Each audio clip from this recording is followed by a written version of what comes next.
So for this slide, there is nothing that is required of you. This slide is to tell you about a really cool opportunity that is free to you, but usually costs $100. So if you are a senior, we love you very much, and this slide does not apply to you. So go ahead and delete this slide and stop watching my video.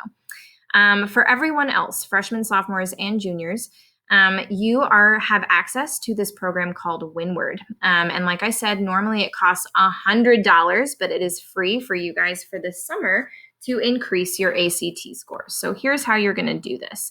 You're going to go to your student email and you're going to search Windward. So you'll type that in or copy and paste it into the search bar of your email. If after you find that email, you're struggling to join, you can go ahead and email Ms. Cantu, and this is her email here, for support with Windward. Okay.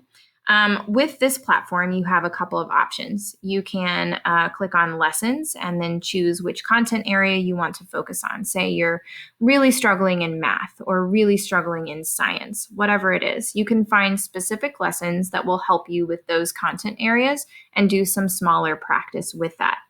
If you're like, I got this, I just want to take a couple extra practice tests to like really clean up my skills, you can click practice tests and work on full length ACT practice. Okay. This is an incredible opportunity that most students don't get to have, and you get it for free. So please take advantage of it and tell your parents about it during the student-led conference.